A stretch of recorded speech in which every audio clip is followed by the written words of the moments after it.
እነሆኝ ሰበር መረጃ ከኋላ እንደምትመለከቱት ማለት ነው ፍሊፐር ኢንተርናሽናል ስኩል ባለመስማማት እየታመሰ ይገኛል። ፍሊፐር ኢንተርናሽናል ትምህርት ቤት እየታመሰ ነው። በአዲስ አበባ ከተማ ውስጥ የሚገኘው ፍሊፐር ኢንተርናሽናል ትምህርት ቤት በከተማ ውስጥ ካሉ የግል ትምህርት ቤት ተቋማት አንዱ መሆኑን ይታወቃል።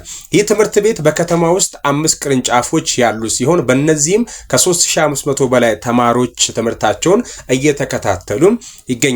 ፍሊፐርን ለየት የሚያደርጉ ከፍተኛ ክፍያ ከሚጠይቁ ትምህርት ቤቶች አንዱ መሆኑ ነው።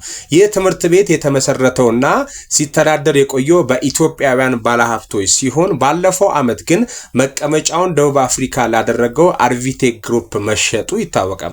ትምህርት ቤቱ በ7.5 ሚሊዮን ዶላር መሸጡ ይፋ መሆኑም አይዘነጋም። ይሁንና በአዲሶቹ የትምህርት ቤት አስተዳዳሪዎችና በመምህራን መካከል የተፈጠረው አለመግባባት ስራ እያበላሸ መጥቷል። መምህራኑ በማህበራቸው አማካኝነት የደሞዝ ጭማሪ እንዲደረግላቸው ያቀረቡት ጥያቄ ተቀባይነት ሊያገኝ አለመቻሉ ውዝግቡን አባብሶታል።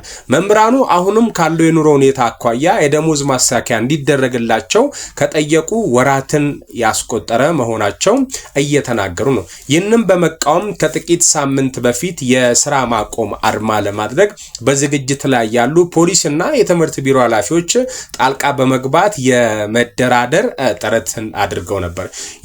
ይሁንና ይህ ድርድር ግን ካለ ውጤት የተበተነ ሲሆን መስማማት ላይም ሊደረስ ያልተቻለ መሆኑን የትምህርት አስተዳደር የደሞዝ ጭማሪውን እንደማያደርግ በመግለጹ አቋሙን ባለመለወጡ ለመለወጥም ፍቃደኛ ባለመሆኑ እንደሆነ መምህራን ለካፒታል ጋዜጣ ተናግረዋል። መምህራኑ ጨምሮም በዚህም ስነ ልቦናቸው መጎዳቱን፣ ልባቸው መሰበሩን አስታውቋል። በሌላ በኩል ትምህርት ቤቱ በዚህ ዓመት የተማሪዎችን ቁጥር በከፍተኛ ሁኔታ መጨመሩን ተከትሎ የሥራ ጫና እንደተፈጠረባቸው የሚናገሩት መምህራን በፊት በአንድ ክፍል ውስጥ 20 እስከ 25 ተማሪዎች እንደነበረ ጠቅሰው አሁን ግን ከ33 ከ35 ተማሪዎች መሆናቸውን አስረድቷል።